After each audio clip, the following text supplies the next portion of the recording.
Hello and welcome back to Season 2 of Fertility Talks, the Thérapie Fertility podcast. I'm your host, Ranae von Meding.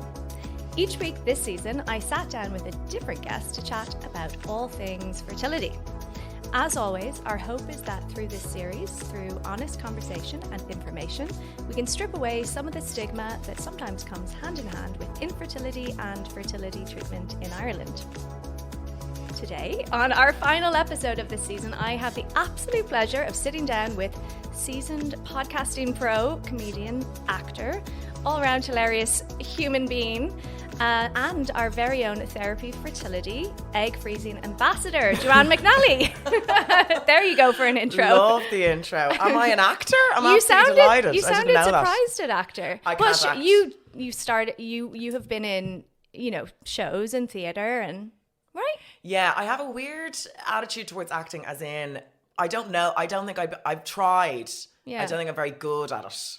Like, do you know? I don't know. I'll see. Well, I know a lot of actors who call themselves actors who are Can't certainly act. not very good at it. So I think I could play the role of a woman from the south side of Dublin in her late 30s, as in I could play myself, but I'm never going to disappear into another role. I just remember I filmed it. I was in this show called Women on the Verge. And the director just gave me a role in it. She just seen me do stand up and she just said, here, you can have that role there. And then on the day, I just remember her upset. She was like, you have to look like you're listening, Joanne. So I think whenever I end up, I can't look like I'm listening. It was the same in Republic of Telly. I end up getting cast in things and then there's a lot of cutaways and a lot of the back of my head. But but I'm delighted. Put in actor, put it in presenter, put in everything. Fake it till you make it. Absolutely. So welcome to the podcast. I've been very excited to sit down with you and chat. Thank you. If people listening to this or watching this don't know who you are, they've probably been living under a rock. But there might be people. Oh, there's loads, trust me.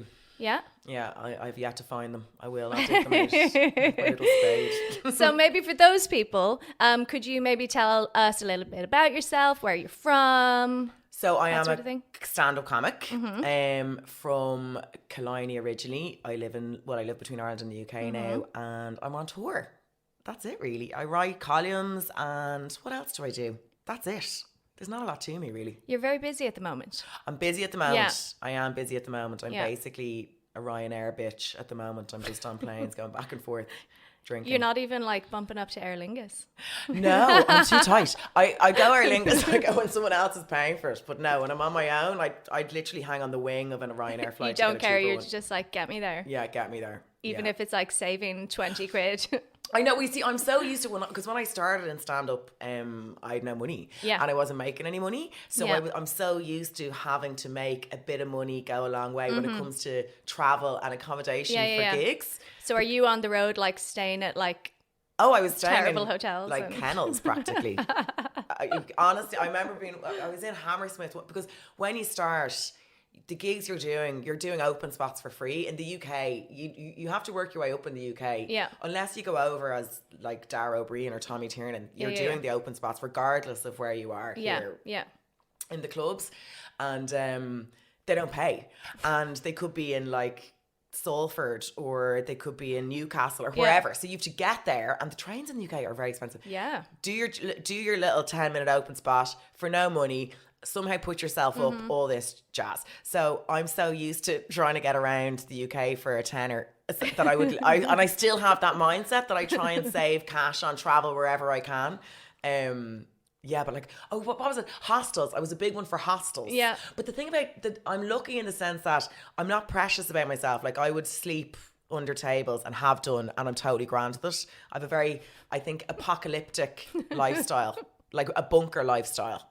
I could eat out of tins and live in a cave. It wouldn't bother me.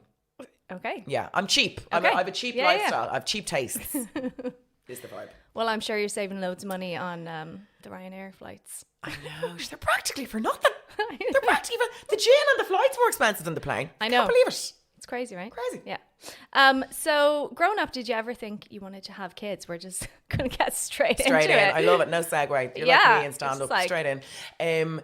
Yeah, so I'm adopted, which I think did have an impact in that regard because as an adopted person, you've no biological connections in your life, so you're very confused about who you are. You don't look like anyone. You don't know what your abilities are. Yeah. You know, that's why my parents, in fairness to them, had me in loads of like after school activities, because they were trying to figure out what I was good at, Yeah, if I was what good you at liked. if I was good at anything, or was I just going to sit there like this lump of disappointment with no skills.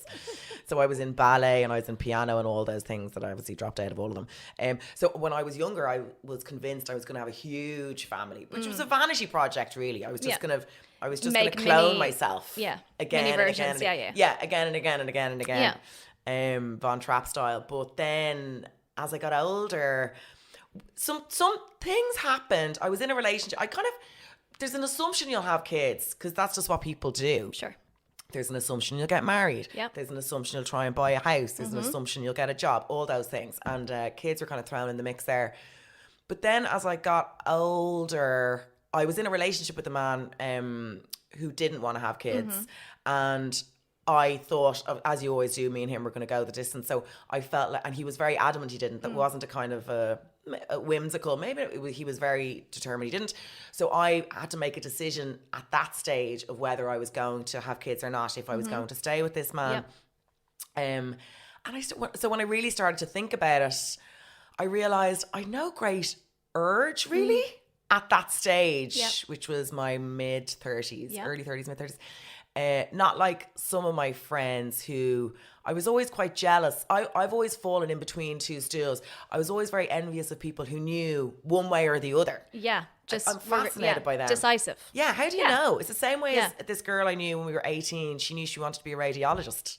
I was always upset. How do you know? It's a bizarre.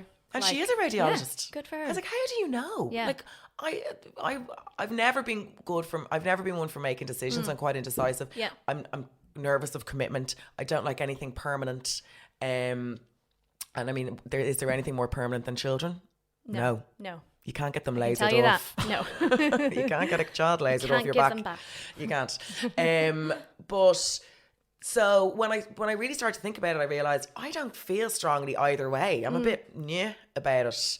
And then I did that documentary called Baby Hater, because someone said something to me which really resonated with me. A woman said to me, you should have a kid because you'll never regret having a kid, but you could regret not having a kid. And as we know, obviously women have this huge tick, tick, tick, tick boom inside us. And I was like, that's so interesting. Do you never regret having a kid? Is there no one in the world who's ever regretted having a kid? And that's where the idea for the documentary came from. And of course we did, as you always do, because the world is huge and very nuanced. We found people who sat beside their child and went, I regret you. Yeah. And the child, I know, but like, it was so interesting because... Well, I love the honesty. The honesty was brilliant. Yeah. Now, it did take us a while to find her. Yeah. It wasn't like there was an onslaught of women or men who were like dragging their child in on camera to say that it was a huge mistake. But we did find one who'd kind of spoken publicly about it. It was very refreshing. I do think the reality... We've so much information now and people's choices are different. And I think women, that's why obviously we're working together, is that women's culturally we've changed so much, but biologically we stay the same. And I do think for some people, they're questioning parenting now, whereas before it was just a given. You just got pregnant. Yeah, you don't even have that conversation. No one would ask you, do you regret having your family? Because you just do it. You just do it. And if you're having a tough time or having a breakdown, you cry into a sponge and you get on with it. Get over it. And have another baby. And that's what you do. And you lose your sense of self and no one cares. Yeah. And that's just what you do. And it was almost something to be proud of, the fact that you were just a mother, number one, and that was all you were, and there was nothing else to you, blah, blah, blah. Whereas that's definitely changed now. And I think people are considering it more so and asking questions, and people who are parents are talking about the pros and cons more, and people with postpartum are talking more. Postpartum depression, is that what it's called? Yes. So there's a lot more information floating around, which also, while it's fantastic, scary. It's also scary because I used to talk about it in stand-up, but it just wasn't that funny, so I stopped. But I was like, the information you have now, in some ways, I kind of wish you were just able to make an ignorant decision. I use the term ignorant, but kind of it's a misinformed decision or a decision without all the information you have now. You just get pregnant and get on with it. Yeah. Whereas there's not a lot of getting on with it now, because certainly with my friends, there's so much talk about parenting now. Yeah. And there's still loads of my friends who are like, it's the most amazing thing on the planet. And loads of my friends, well, some of my friends who are saying to me, don't do it, it's not for you. Because it wasn't for them, or because they think they know you and they kind of feel like they know how you would be? Probably a bit of both. Yeah. But I think mostly because they know me. Okay. Or my lifestyle. It certainly wouldn't suit my lifestyle at the moment. Yeah. But, and then there's girls who are similar to me, or women I should call it really, who are similar to me, who are trying to put it on the back burner for another while because they're just not ready. Yeah. But their body is ready, but they're not mentally ready. Yeah, it's the awful like truth about biology that actually it would be good to like carry babies in your teens. I know. But psychologically, no one would be ready for that now. I know, I always think the dream, 15, just let it slip out, you wouldn't even notice. Not a stitch in sight. I know. And we're like patchwork quilts having them in our late 30s. I know. I wonder though, do people, like, I had my eggs because when I did Baby Hater. So you got your fertility tested then? I got my fertility tested. How did that feel, like having it done then? It was fine. Like, but I remember, because I was probably a bit overly confident about where my fertility, because I feel young for my age. I don't think lived the life of most women my age. Like I'm nearly 40. Yeah. Like I'm 38. So I feel I have a youthful lifestyle. Then I kind of assumed my eggs would play along. I just assumed they got the memo. 24. Yeah. Do you know what I mean? That my eggs would be also young for their age. But they're not. I remember the doctor actually saying I was lower. Okay, on the lower side of the for scale, my age, yeah. Rather than was that average or higher. Was that scary, or was it just kind of at the time just information? It made me sit up and take notice in a way that I hadn't really before, because I'm kind of chilled out in loads of parts. In some parts of my life I'm completely deranged, but in some parts I'm chilled out, and I do kind of believe whatever will happen will just happen, and I'm kind of go with the flow, and what's for you won't pass you by kind of thing. But when he said that, he basically was like, you need to make a decision. And did you? And I still haven't made a decision. I'm still on this fence. Yeah. Then when he said you need to make a decision, he's like, you kind of need to start getting pregnant. Like you need to start looking at doing it in the next year or so. Like basically get your skates on. Yeah. And but I was still in that relationship, and I really with the guy who definitely didn't want kids. Yeah, and at the time I really prioritized that relationship. So I was still kind of. I would have chosen him over a child. A pregnancy or a baby. But obviously that relationship didn't work out. So then it was kind of back to me going, oh, okay, it's my decision again. Yeah. And still there was no great urge. No. Yeah. And I remember speaking to someone about it, and I was like, I don't think I'm very maternal. I've no maternal instincts. And she was like, well, you mightn't have a maternal instinct because you're not a mother yet. So they kind of kick in. Like, why would you be walking around in the world with like these full of maternal instincts when you're not actually with child? And I do love kids. Yeah. I do love kids. I love the really cute ones. I do love. What about the ugly ones? I'm very superficial like that. I just like the kind of the chubby ones in frills. That's what I like. But then I think I have a problem with commitment, and a child seems like the biggest one you can make. But at the same time, what do you do? Like my lifestyle at the moment, I'm on the road all the time. I've no responsibilities. It's fantastic. Yeah. I basically live the lifestyle of a 17-year-old boy. It's brilliant. But do I want that for the rest of my life? No. Do I want to be pulling up to a venue on my own in my 50s playing gigs with no company, no one to go home to. Yeah. No, that's the big thing. Who do you die with if you don't have kids? Who do you spend Christmas with? Who do you do those things with? Is it okay to just be the aunt getting pissed in the corner? I don't know. And I think Questions. the answer to that is, yeah, that's also okay. But is it what you want? That's the thing. And it's about having options. So at what point did you start talking about egg freezing? Because I know you've been kind of talking about it for a while. I've thrown it around for ages. Because it seemed like a handy insurance policy. You're like, oh, hold on, I can just put the babies on ice. Put it on hold. And then decide. And then decide. It kind of takes the pressure off a little bit. Yep. Not massively, because there's still a lot that goes with that. But it's not a guarantee, yeah. It's not a guarantee. And also then you don't rest on your laurels and be like, oh, sure, it's grand. Sure, I have eggs freezing somewhere. I'm grand. I don't need to worry about it. I'll defrost them when I'm 68. Yeah. But because I'm kind of a bit of a sheep, so whatever the girls are doing, I just kind of do whatever's like going on at the time. I'll do it. So do you have friends who've done it? I have friends who've done it, and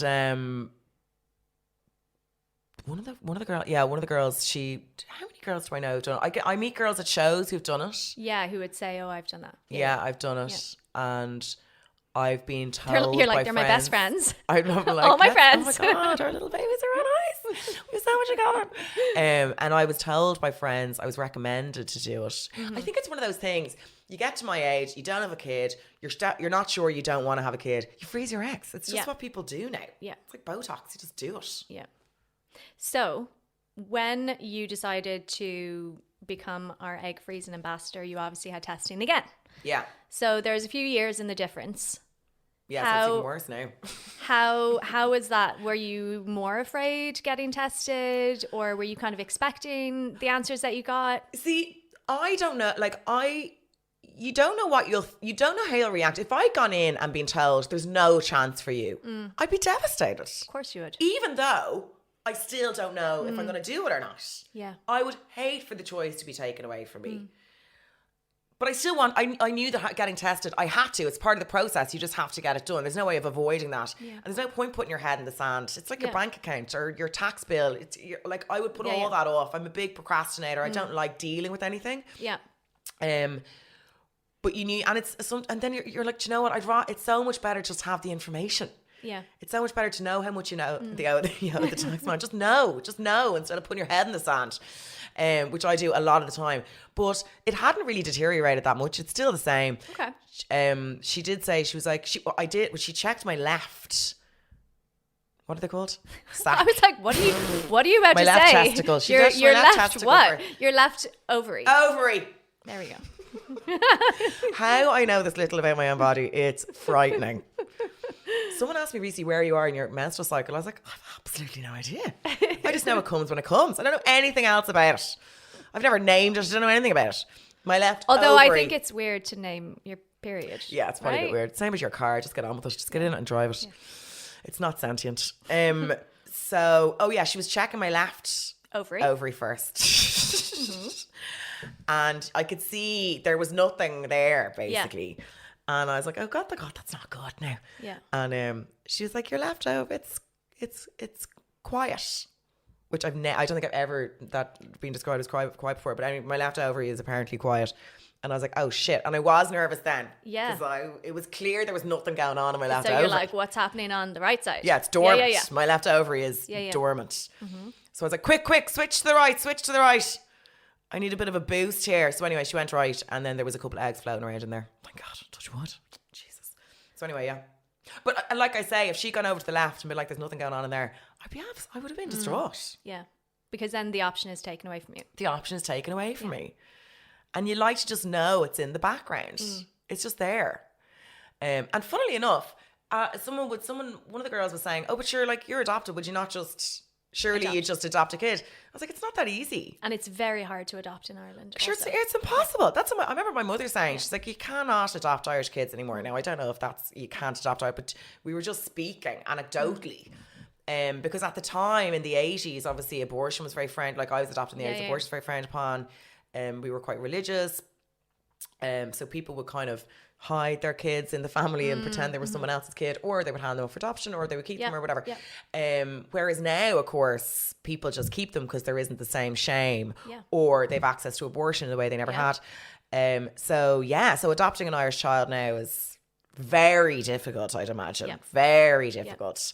But also for me, it's the biological aspect. You really wanted that. Yeah. And I know, like, obviously, of course, if I decided I wanted a kid and it wasn't possible for me to do it, like, biologically, I would look at adopting. But I would love the experience of having something in the world that was genetically connected to me. Yeah, of course. What a buzz. And if it came out looking like the dad, I'd be absolutely raging. I'd be bullying. I'm laughing at this because I'm like, yeah, no, I get that. But my kids aren't genetically linked to me. Your kids aren't? No, because we use my wife's egg. So I'm like, yeah, but I actually don't have a kid that's genetically linked. But I mean, I carried that. And I do have, I'm linked to my, Yeah. How does that affect, like, that's so funny, you forgot basically they weren't biological. I forgot, because it's not a thing for me. Yeah, and my mother, in fairness to her, my mum says she forgets that we're adopted. Yeah. She's like, because she doesn't, she wouldn't differentiate between. No, she's like, the fact that you didn't come out of me blows my mind. Yeah. But for me, it's a different, I think it's a different thing when you're kind of the one in the middle. Yeah, absolutely. But yeah. Okay, so after going through this second round of fertility testing, has that pushed you either way? Are you going to make a decision about whether or not to do it? I reckon I'll end up doing it. Yeah. I do. I reckon I'll end up doing it. I reckon. Oh my God, do you know what I was about to say? What? When I'm 35. I am deranged. I am 38 years of age. That's really terrifying that I thought I was 30. But it's also good because you feel... I'm going to do it when I'm 35. Wow, in a DeLorean with a time machine, Joanne. You nut job. So I would like to think, I think maybe 45. The other thing then is... Wait, hang on. You would like 45 for what? So I'm very career focused at the moment, right? And I'm working all the time. Yes. It's not realistic at the moment. I want to try, at the moment I'm getting an American agent, blah, blah, blah. I want to see if I can have a crack over there. Going to Australia next year. Like all these things are already in place because this business, they book so far in advance. Sure. So it's not going to be in the next 2 years. You're going to have like a Las Vegas residency. I was actually... Oh my God, if you do, I want tickets. Promise me now. 100%. Okay, there we go. Yeah. I've put it out into 100%. The universe. I'd be opening for Adele. Oh my God. Me and Adele are starting to look like each other. Both of us, as we both get more tweakments done, we're morphing into the same person. But so there's a lot, I have a lot of plans for myself. Sure. That don't involve a child. But that's for the moment. I just don't know if the job, while I find my job incredibly fulfilling, and it got me out of a very dark place. Because I said that to you already, that I was in treatment for an eating disorder when I started, and it was instrumental in me getting over that.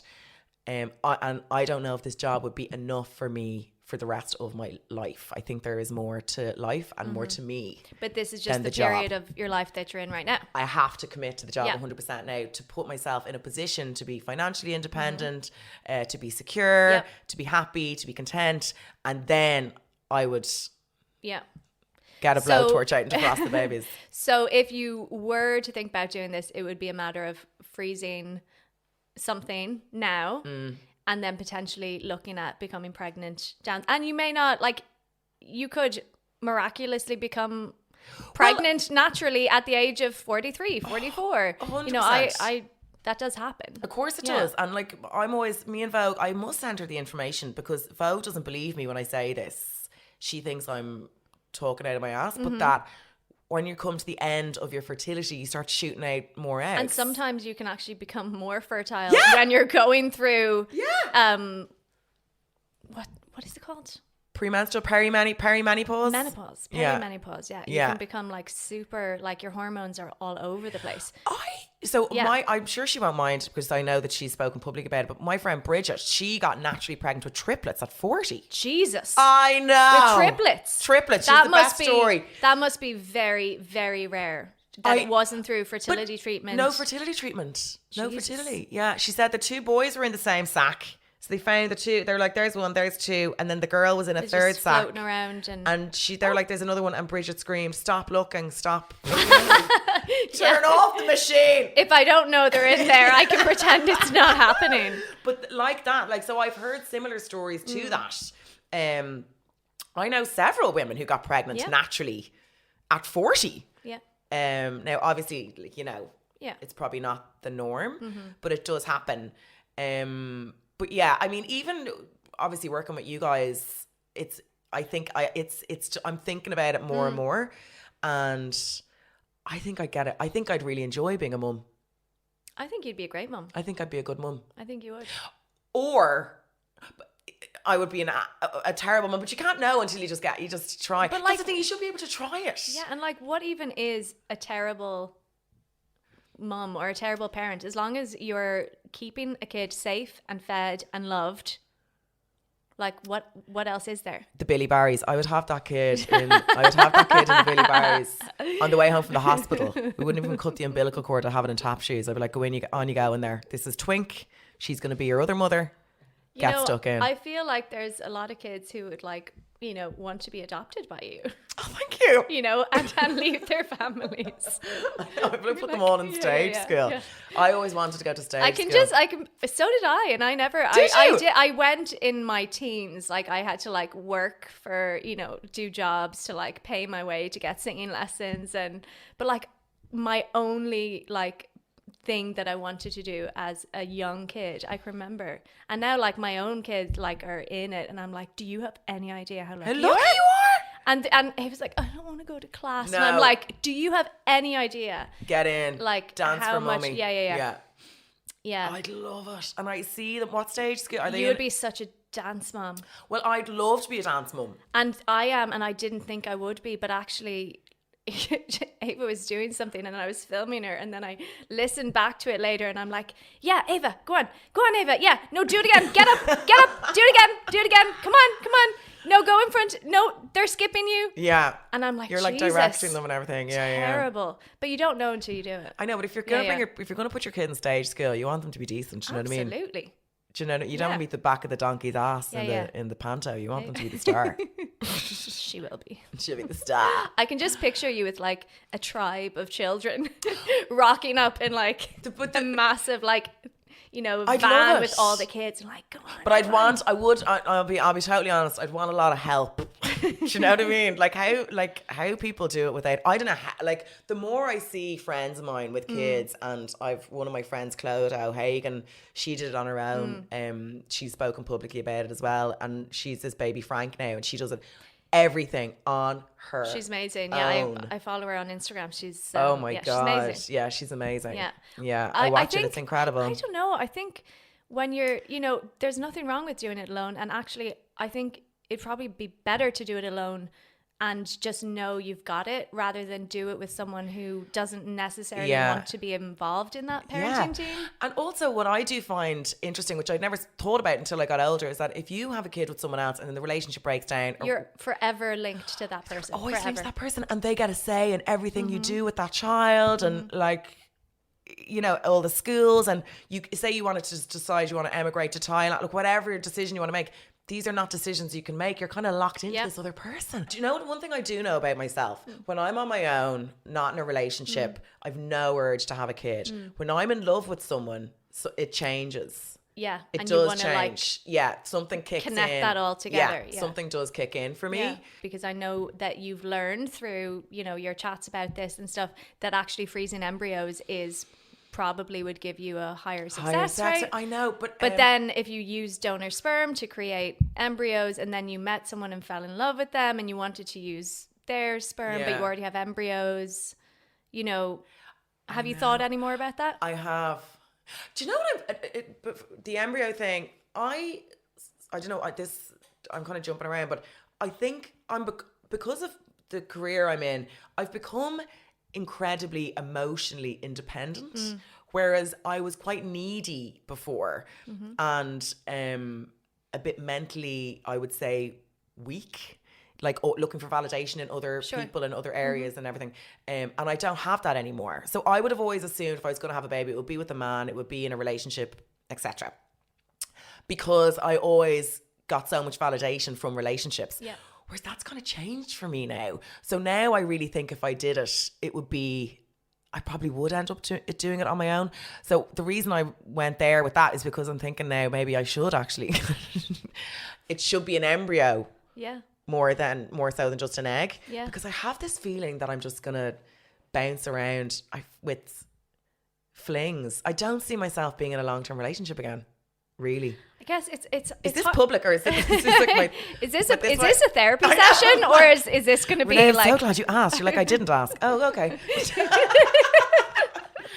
She won't stop. But I think like there's no way to know, and it's it's just a matter of and there's no way to know how you would feel about that, because like if you had embryos, you might feel very connected to them, like what's the crack with an embryo now? So is that like some Swedish sperm mixed in with my eggs? So in Ireland we don't use sperm from within Ireland unless you're using... Why is that? So it's just like a historical thing. The gene pool is so small within Ireland that it just wouldn't make sense to have an Irish sperm bank with Irish people donating. Like the likelihood of someone using donor sperm for someone that's related to them would be very high in Ireland because it's such a small country. I'd love that, because then the child would have more chance of the baby looking like me, which is my goal. So I'd be like, yeah. I think it's illegal.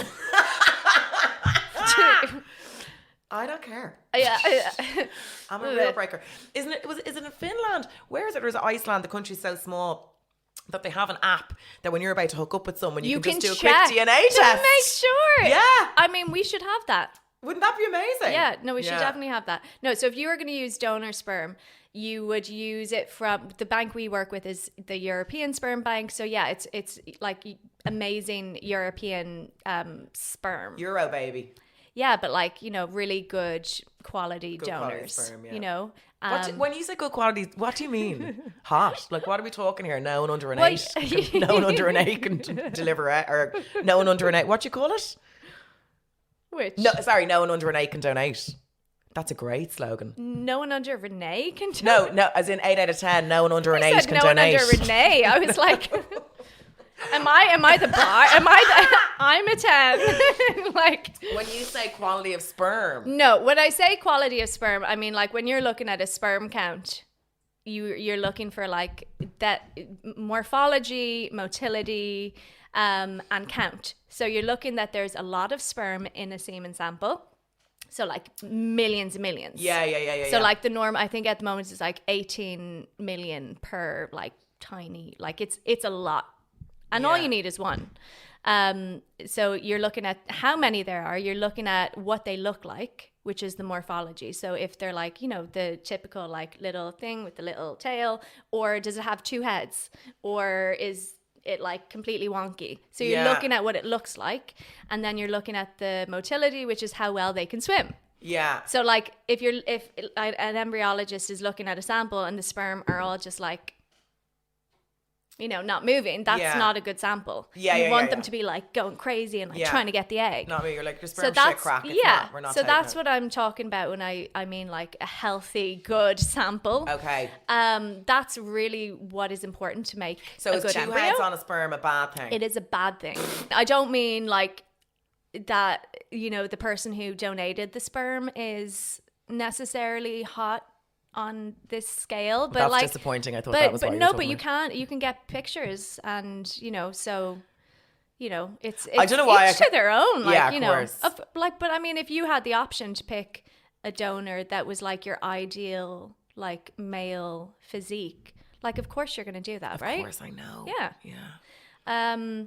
But yeah, if you did that and created embryos, then you might feel a certain way more so about embryos than you would about eggs. Yeah.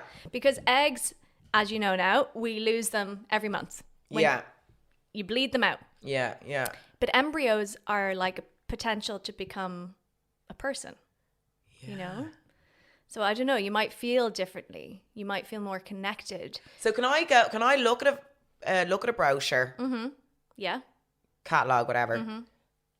Pick a man. You can go on to I can send you the link. You can go on. You can look at the you register. Oh my God, why am I doing this? Wait, there you go. Let's do this. Yeah. Oh my God, have you just sold me an embryo? You're amazing at your job. I've upsold you. Amazing. Do you know what's so interesting though? I'm seeing a guy at the moment, and I remember before, if you were sleeping with someone, you'd be really paranoid about like morning after pill, blah blah blah blah blah. And I've lost that. Does he know that you've lost that? Because I think he might know. Does he know what? That you're not being as careful. Yeah, no, he does. I don't think he's that arse either. I don't think he's that. Are you kind of like, I just find it interesting that I was like, oh, now don't get me wrong, I'm not like trying to baby, but I'm not as hysterical as I would have been at one stage. Yeah. Where you're like gripping the table, white knuckling it down to the pharmacy. Yeah. Do you know what I mean? Mm-hmm. Overdosing on whatever they give you. Whereas now I'm like, yeah, whatever. Yeah. I'll go when I go. So in terms of the clinic, what did you think of Dr. John? I know you were a big fan. I love Dr. John. I love those doctors who go by their first name because they're too cool. Well, do you know what he actually hates? I call Dr. John. It's real casual or something. You're like, hey, I'm not a regular doctor. Yeah. I'm a cool doctor. I'm Dr. John. Yeah. I know. So because obviously people know I'm working with you guys, and the amount of DMs I got talking about him, just saying how amazing he was, and he genuinely cares. Yeah. He's really good at what he does, but he's a really nice. He'd have to care. You couldn't be. I just don't think you could be in that line of work and not be emotionally invested. I don't know. I think maybe sometimes after years of kind of dealing with it, maybe you become a bit hardened by it, or disillusioned with it, or whatever. Like that does happen. Yeah. But he really does care, and he's quite funny. What an amazing job, right? I know. Like helping people fulfill like their dreams. Yeah, no, it's incredible. I even feel just very lucky being able to. You've access to him all the time. Yeah. How many kids? You've 2 kids. Yeah. 2 kids. Are they? They are twins. No, 5 and 3. Oh. Ooh. Yeah, and we just got a puppy, which is like the 3rd child. But I think if you've got 2, we grew up with dogs, and it was huge. Like it's such an amazing way to grow up with animals. Yeah. Yeah. Because you learn to love, not that children need to learn to love, but like there's well, something they to do. look after. They need to learn empathy and to look after the dog and all. Yeah. But no, I was so impressed with Dr. John. I knew I would be anyway, but he's just so kind and sound and normal. Yeah. Did you watch back the video? You made him blush so many times. I was like, I think that I couldn't tell if he was blushing or he had really high blood pressure. I was like, he needs to be seen. He was blushing. You just send yourself. I know. I don't know why. I think I was treating him like a man in the crowd of a stand-up show. Like he was coming on to you or something. So he was like trying to give you like really good medical advice. I was doing all this weird innuendo with him and all. He was like, what is married with 3 kids. No, no. Yeah, I really like him. So is he going to be the one? So, okay, so I'll choose You're making your plan now. Yeah, this is the plan. So I hope that I can be involved in this child's life. Oh, please do. Yeah. Like you will insert it yourself, Ranae. I want the full service, please. Renae's getting privileges now to do embryo transfers. Ranae just putting on her little gloves on her Instagram live. Cut to me with my legs in stirrups. No, so then my egg gets taken out, mixed with the embryo, mixed with the sperm. Then it's an embryo. Then it gets put in a freezer somewhere. Then it gets frozen exactly the same way that eggs would be frozen. So they're all frozen in the same, they're like little straws. They get frozen in. They get put in these tanks. What's the expiry date on an embryo? There isn't. No, there isn't. It's the same with eggs. And I think it's more like a moral kind of ethical question of how long, so obviously if a person is no longer, touch wood, person is no longer alive or, says that they don't want to keep them anymore, they would just be discarded. It's so weird, isn't it? But other than that, they can kind of exist indefinitely. Wow. Like Walt Disney. Yeah. In a what's he in? A cryogenic? Yeah. Didn't you have a say? Yeah. Cryogenic. Yeah, cryogenic preservation, I guess. Yeah. Is that what the embryos are in? Well, I'm not an embryologist, but I believe. What? Why are you here? Why are you giving me this advice? Why did I sign up to this? Where the hell am Yeah, they're like fast frozen. So it's called vitrified. They're fast frozen in liquid nitrogen. So it's literally like they're put into this like long straw, and they dip the straw into this liquid nitrogen. It freezes it immediately. And then they put it into a tank, which is just kind of stored in liquid nitrogen. Wow. And yeah, it's just stored indefinitely until you need to use it. Oh my God, this would be so crazy. Like if we all move to space, like the plan is you'd be taking your little tube up to space to frost it on Mars. That's the future. There's space. That's what I was saying to Dr. John. I was like, this is space babies. Space babies. So yeah, if you decide you want to go ahead with anything, you can either do eggs or embryos, and really it's the same process. You'd have to go through the egg collection, the medication, the kind of procedure to retrieve the eggs. I'm going to do that anyway. Yeah. So this is the thing. If you're doing that anyways to freeze eggs, and if you don't feel very strongly about waiting to see if you meet the one. Yeah.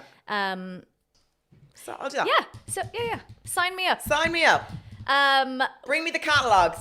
Bring me the man book. I am going to send you, and you can have a look. Yeah. I totally know. That's actually a much wiser thing to do. Well, it makes sense because it makes sense. If you then at some point need to use them to become pregnant, and you don't become pregnant naturally, then there's a higher chance that an embryo transfer would work. It's still not guaranteed. Absolutely none of this is guaranteed, but there's a much higher chance that an embryo transfer would result in a live birth than frozen eggs would result in. Yeah. So, both are really good options. And I think what we would always say is it's better than doing nothing. What's the crack with the dad? Well, the man, the biological father or the donor. Yeah. What are his rights then? There would be no rights. So in Ireland, like if you become a sperm donor, you will never be recognized as a parent, but it's called an identifiable donor. So the child would have access to the donor's information when they become an adult. So they could go and search this person out if they wanted to. You wouldn't be able to. So it's not like you'd be able to, call them up and be like, hey, want to join my family? Yeah. That sort of thing. But no, they would have no parental rights. You would be, so if you were doing this by yourself, you would be the only legal parent. Mm-hmm. If you were using donor sperm in a couple, you would both be legal parents. Interesting. Yeah. Okay. But it's all very well regulated and yeah, because I think it's important for a child to know where it came from. Yeah, and that's why this has been introduced, because years ago only anonymous donation was allowed. And we've moved very much away from that. I think you're at risk of having, and I think that's kind of what I was going through. You have an identity crisis. I think I had an identity crisis in my 20s. I didn't know who I was or what was going on. Yeah. And I think that was because I had no context for myself. So that's why I think that it matters to know where you came from. Yeah, absolutely. Even just to see another human, you're like, oh, okay. Yeah. That's where I came from. Yeah, or even if, there's, donor conceived people who then find out they have genetic half siblings or whatnot, and just being able to kind of find those links. Yeah.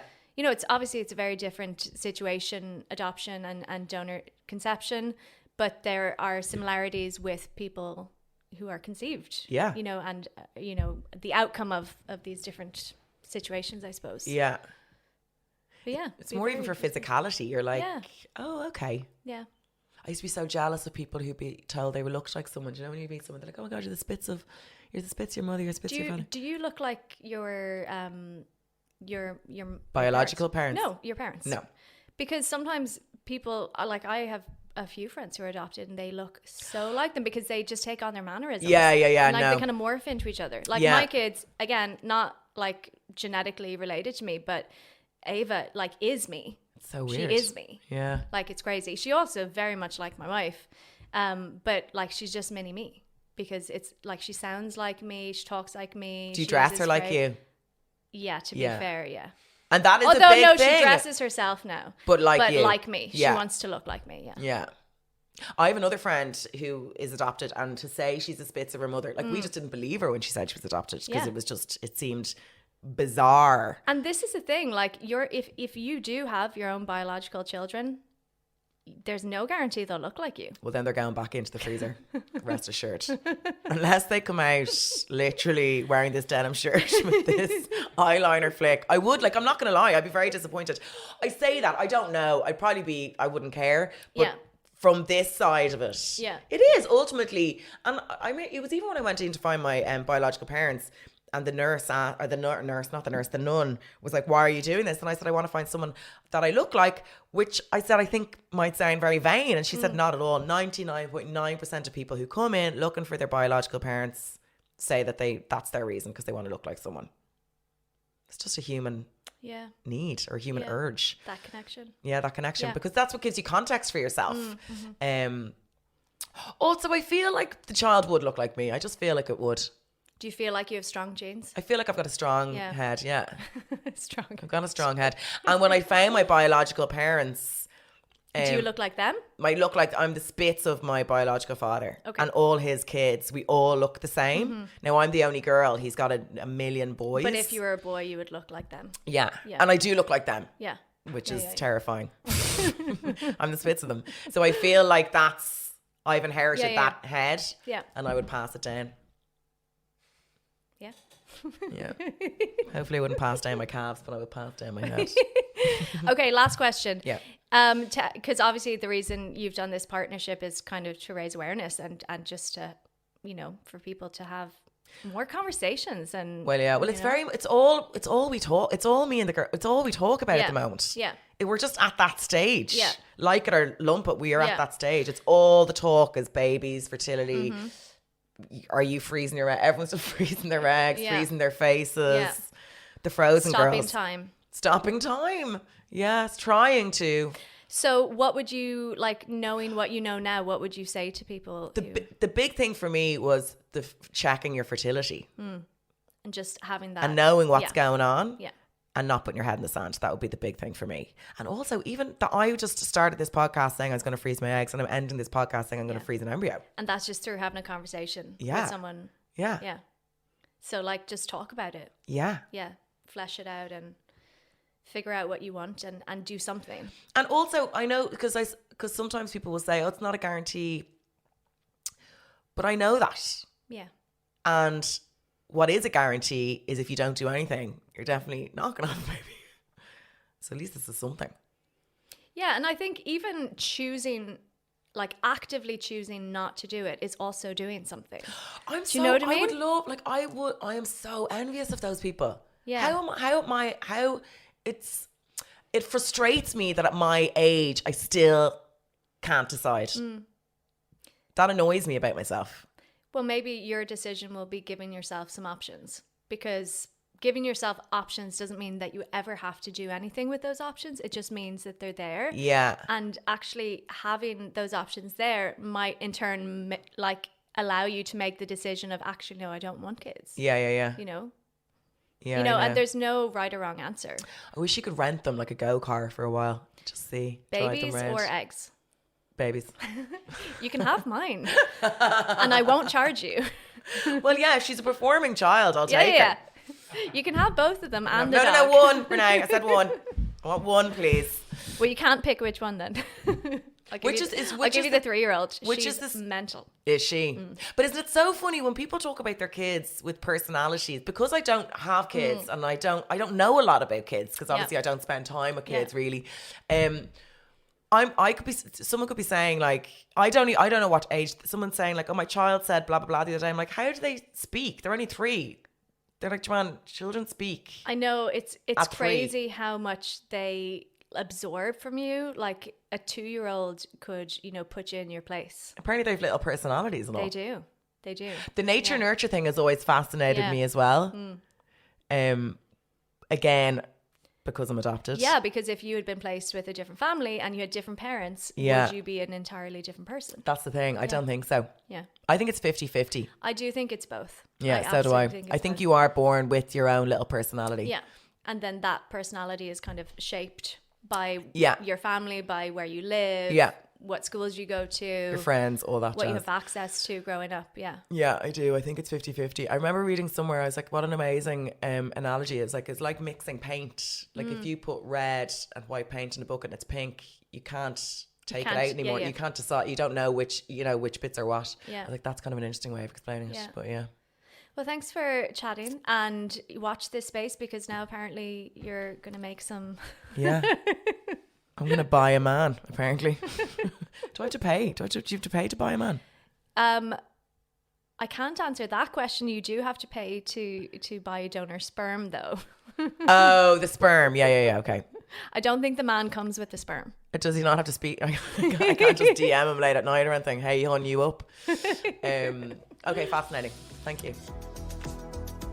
We hope you've enjoyed this episode of Fertility Talks, the Therapy Fertility podcast. If you have, please rate, review, and subscribe. For more information on the services we offer, you can visit www.therapyfertility.com.